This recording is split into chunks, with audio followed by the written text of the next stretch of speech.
Entramos en la recta final de nuestro programa de hoy y lo vamos a hacer hablando de un tema que creo que nunca hemos tenido en Torremolinos en abierto, por lo menos desde que yo llevo en esta televisión. Creo que este tema que está tan en boga de todo el mundo, y es que lo que queremos hacer es intentar que la gente pida ayuda antes de llegar a una situación tan límite como es el suicidio. Lo vamos a tratar desde el tema filosófico, así que como cada lunes recibimos en la parte final de nuestro programa a nuestro filósofo Simón Cano. Buenas tardes, Simón. Buenas tardes, muchas gracias. Te veo de riguroso luto, no sé si tiene algo que ver o no. Bueno, yo creo que para hablar de ciertos temas, digamos, a mí me gusta que haya un mimetismo con el tema y con la estética, también porque hoy en día cuando se habla de ciertos temas, son temas peliagudos, son temas, por ejemplo, si tú buscas suicidio en YouTube, generalmente la mayoría de los vídeos te aparecen bloqueados y lo primero que te aparece es un mensaje de si estás pidiendo ayuda o algo así, ¿no? Entonces realmente son una serie de temas un poco polémicos, porque recordemos que, como comentamos el otro día fuera de cámaras, no sé si te acordarás, que realmente a partir de la obra de Goethe, de las penas del joven Werther, Sí, realmente esto genera un poco el miedo de que vaya a suscitar el efecto de la imitación, ¿no? Y de que la gente vaya a ver su historia reflejada y que de alguna manera pueda incitarse, que es justamente lo que uno no pretende, ¿no? De hecho, perdona que te corte en este momento, mucha gente se quejaba antes de es que esto no ha salido en los medios de comunicación y demás. Hay un código deontológico que se usa, que tenemos los periodistas, y también las políticas de empresa, pues hay que seguirlas. Pero, por ejemplo, en el tema del suicidio era como precisamente no hablar de él en los medios de comunicación para no transmitir ese efecto, imitación. Sí que es verdad que ahora se está hablando mucho de ello, pero porque también están las redes sociales y porque muchos jóvenes han perdido la vida en los últimos tiempos porque creo que no han pedido la ayuda o que nadie se ha dado cuenta de lo que estaba pasando por la cabeza de ellos para llegar a una situación tan límite como es el suicidio. Es que fíjate, por ejemplo, ahora que lo comentamos, realmente desde la filosofía siempre se ha abordado en base a dos argumentos, ¿no? El primero, sobre todo a partir de Platón, por ejemplo, Platón tiene unas 3 o 4 horas en las que habla del suicidio propiamente. Una de ellas, por ejemplo, es en las leyes, en el Fedón, porque si lo recordamos realmente su maestro, que era Sócrates, se vio obligado a suicidarse, o sea, pero realmente como una imposición del Estado, ¿no? Entonces realmente él... Claro, que eso me lo contaste el otro día a mí fuera de cámaras o lo contaste en el programa. Es que sé que me lo has contado, pero no sé si delante o detrás. Lo he comentado es que realmente el suicidio de Platón, que es obligado a suicidarse por parte del Estado por incitar a los jóvenes a pensar de otra manera distinta, pues realmente es un momento paradigmático dentro de la historia de la filosofía. ¿Pero cómo que fue obligado? Se le dijeron, tu condena de muerte es que te suicides. Claro, igual que a Séneca, por ejemplo. Séneca también se le obligó a suicidarse cortándose las venas. Es una manera... Generalmente, por ejemplo, en el Japón feudal, por ejemplo, en el momento en el que el harakiri empieza a legislarse, precisamente es un tipo de muerte que está destinada a aquellas personas que tienen una serie de condiciones honorables en su vida y que la pueden mantener en la muerte, ¿no? Es decir, por ejemplo, ahora que hacemos este inciso, por ejemplo, en Japón, antes del harakiri, generalmente se estrangulaba a las personas o se las decapitaba, pero a partir del harakiri se intenta mantener esa respetabilidad que puede tener la persona con una muerte, entre comillas, digna, ¿no? Pero esto implicaría una serie de precisiones con respecto a cómo ellos entendían la muerte y el honor, ¿no? Pero bueno, volviendo a Platón, realmente... para Platón, como su maestro se suicidó, realmente hay una serie de condiciones para que el suicidio sea permitido. Para ellos realmente, si los dioses te han dado la vida, no sería justo que tú te la quitaras, que realmente es un argumento que es recorrido por todo el neoplatonismo y por toda la teología cristiana a partir de los textos de Platón, ¿no? Y realmente lo interesante aquí es que ellos plantean que hay una serie de posibilidades en las que uno podría quitarse la vida, que es, por ejemplo, ante un dolor que hace completamente... invivible la existencia, ¿no? Esto que luego se va a intentar recuperar y que hoy en día también está muy en boga con la eutanasia, por ejemplo, ¿no? O por ejemplo en el caso de que el Estado te obligue, ¿no? De hecho, para ellos esa defensa... Bueno, ahora ningún Estado obliga, ¿no?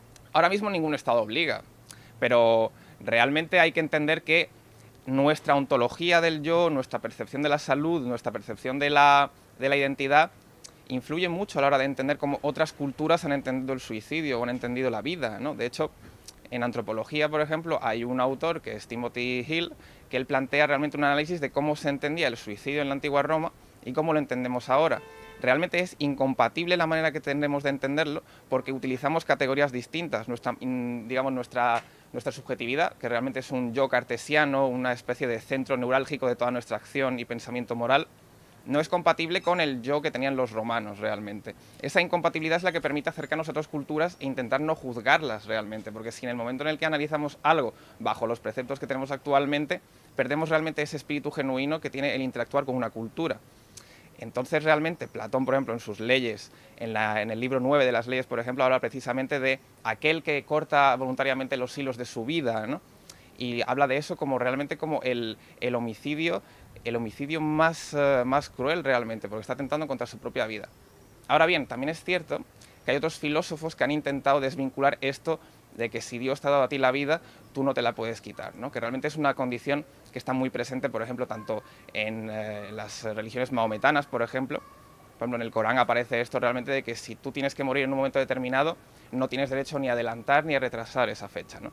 Entonces, por ejemplo, Hume tiene un texto muy conocido, bueno, muy poco conocido, pero que justamente se publicó póstumamente, que es sobre el suicidio, en el que habla realmente de si uno es libre de hacer esto o no, ¿no? Y de si uno lo hace, de si realmente hay un juicio de merecimiento de culpa o si la persona es una cobarde, ¿no? Que esto realmente siempre está como rondando las cabezas de las personas, ¿no? Realmente para él, y apelando un poco a lo que decía Cicerón, si una persona piensa que una dolencia o una enfermedad hace mucho, vamos a decir, mucho menos disfrutable una vida, no tendría mucho sentido el decir que el suicidio no es una opción viable. Sin embargo, precisamente, y hoy en día cuando se habla de este tipo de cosas, parece que uno lo que está haciendo es legitimando o blanqueando el suicidio, ¿no?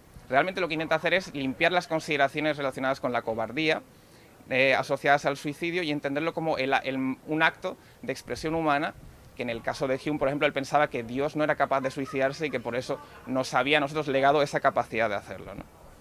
Qué cosas, pero claro, para eso también tiene que ser que la persona o que la civilización o que crean en la religión, porque si no tienes un Dios que decida por ti de cuándo naces y cuándo mueres, tú puedes ser libre de elegir el día de tu muerte, ¿no? Eres capaz de elegir el día de tu muerte. Realmente la cuestión de fondo está en cómo el Estado puede legitimarse a partir de una Claro, las religión. religiones están ahí también para ponernos normas de conducta. Claro, de hecho, fíjate que es interesante cuando tú vas, por ejemplo, a los distintos concilios que ha habido, por ejemplo, el concilio de Arles, que es más o menos en el 560 después de Cristo, ahí realmente es cuando se empieza a legislar contra el suicidio, cuando el suicidio realmente es considerado un crimen. De hecho, en Inglaterra, en Francia, los cuerpos de los que se habían suicidado, algunos eran arrastrados por la calle, quemados. Por ejemplo, en algunos momentos en Rusia, por ejemplo, se ha legislado sobre si la persona que se suicidaba, la herencia iba para el Estado en vez de para las familias, ¿no? Sí, ha habido un montón de legislaciones en cuanto a lo que iba a ocurrir con los bienes de la persona que se había suicidado, ¿no? Por ejemplo, y este es lo que hablamos el otro día brevemente al final del programa, que es uno de los libros que yo creo que si alguien se quiere informar y leer sobre el suicidio desde una perspectiva muy informada, con mucha calidad filosófica y sociológica, es El suicidio de Emil Durkheim. No que él se haya suicidado, ¿no? Sino que el libro se llama así.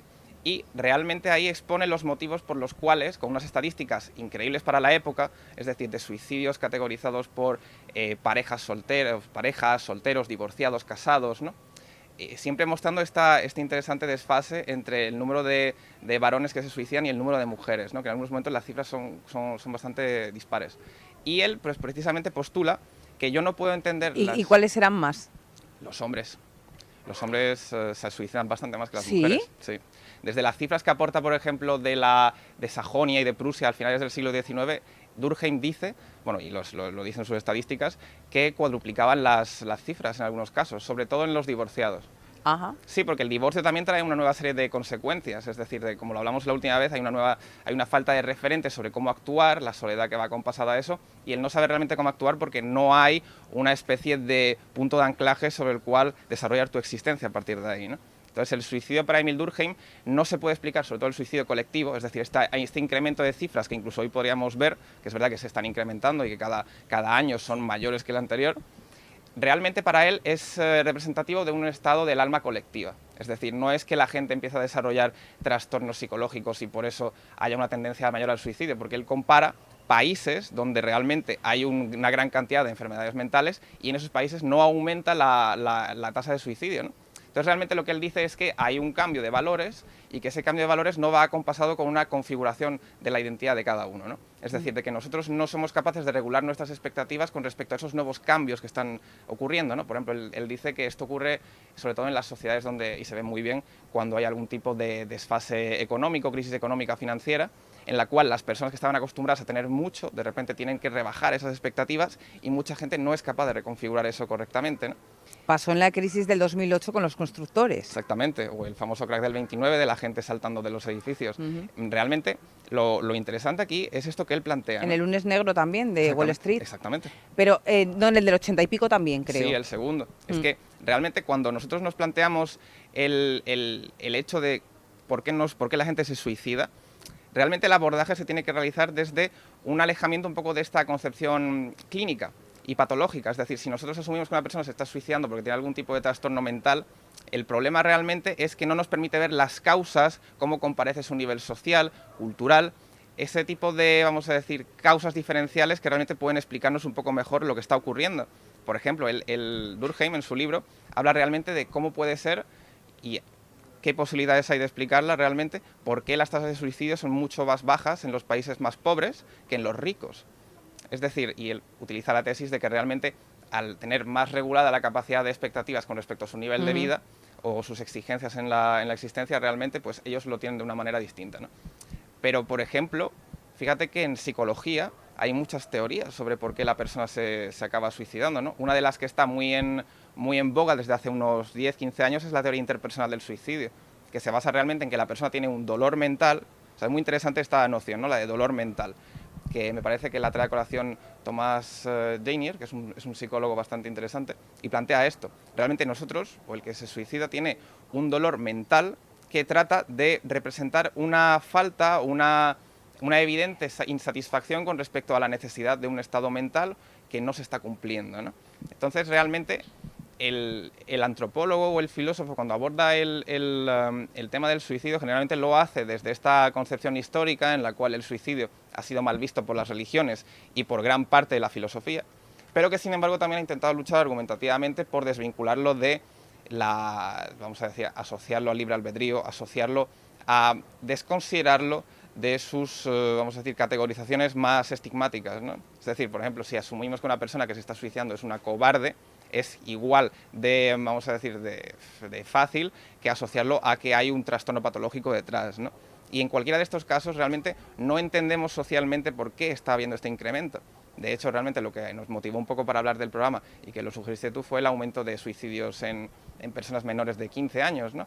Que realmente es una de las tasas que siempre está ahí, que es como la quinta, sexta. De hecho, en 2021, y luego están los de 2022, generalmente siempre hay como un par de años de desfase, ¿no? Con respecto a las estadísticas del suicidio que aporta el INE. Pero, por ejemplo, la Fundación Española a favor de la prevención del suicidio dice que alrededor de unas 30 personas menores de 20 años se han suicidado en el último año, ¿no? En España. En España. Realmente es un dato relevante. Tampoco hay que olvidar que es la sexta franja de edad que más se suicida. Es decir, la que más se suele suicidar es la franja de 30 a 39. Las cifras son bastante altas, sigue manteniendo bastante diferencia el número de suicidios entre hombres y mujeres.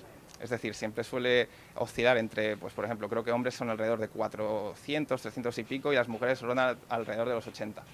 Es decir, que siempre hay un desfase que tampoco parece que se estén ofreciendo respuestas. De hecho, he estado preguntando a colegas y siempre me ofrecen pues el mismo tipo de respuestas, no, que si el hombre tiene que, porque es más valiente, se suicida, que no sé qué, ¿no? Y realmente las respuestas que nos dan a este tipo de conflictos son muy insatisfactorias. Mira, yo te puedo decir, desde el punto de vista de mujer, si yo no soy tu colega de filosofía, pero yo creo que, hablando de lo que decías, de las expectativas, igual que en los países pobres se suicida menos gente, yo te puedo decir que las mujeres nos conformamos con menos y que a lo mejor ahí es donde está esa diferencia de número. Bueno, que nos adaptamos más a todo, somos más como camaleónicas, todoterreno, superamos las adversidades de otra manera. Entonces, como sabemos que siempre hemos sido las que hemos tenido que tirar del carro de la familia y demás, a lo mejor si te vale y otra gente también te apoya este razonamiento, puede ser. Todas esas respuestas son hasta cierto punto igualmente válidas, porque de alguna manera es una tesis general que permite universalizar un modelo, en este caso una conducta, y asociarla a un gran número de personas. Y porque somos dadoras de vida, no las quitamos. O sea, nosotras damos vida, damos salud. Entonces puede ser también otra de los pensamientos, que sabemos lo que cuesta dar vida como para quitarla. Sí, pero fíjate, es un razonamiento, argumentalmente es perfecto. Es decir, ahí no... Defiéndelo por mí, Simón. Bueno, yo lo puedo defender en la medida en que nosotros, digo nosotros, es que claro, una mujer sí que tiene una entelequia, es decir, tiene una tendencia a un fin que podría entenderse en este sentido como aportar vida. Ahora bien, también tiene que haber una especie como de comprensión identitaria en la cual se relaciona esa capacidad con la de dar vida. Es decir, no me puedo suicidar porque voy a dar vida, pero por otro lado también es verdad que este tipo de cuestiones y el problema de la antropología realmente es que para tú entender que una persona se quiere suicidar y quieres hacer un trabajo de campo sobre alguien que se ha suicidado, tienes el problema de que no puedes hablar con ella, no puedes saber qué es lo que ha pasado, ¿no? Pero sí es cierto que una comprensión de las causas, un entendimiento sociológico, antropológico y filosófico de esas causas que pueden llegar a una persona a cometer este tipo de actos, que como decía Cicerón era el más fatal de los que se podían cometer, ¿no? Pero que realmente al final también es una expresión de una libertad absoluta. Y habría que ver en qué sentido realmente nuestras comprensiones de lo que es la libertad choca precisamente con la de que tiene una persona de poder quitarse su propia vida, ¿no? Es que no es un tema de blancos y negros, ¿no? Pues Simón, lo que sí es blanco y negro es el tiempo que tenemos aquí en nuestro programa. Tenemos que despedirte, pero la semana que viene con Marina abordarás el tema de la locura, que también puede estar un poco relacionado en algunos casos y en otros no tiene nada que ver, pero hemos llegado hasta el final de nuestro programa, Simón. Pues muchas gracias, como siempre, unas vistas increíbles y hasta la semana que viene. Bueno, gracias. Hasta la siguiente. Las vistas las dices por las de la terraza, no por mí, ¿no? Por todas.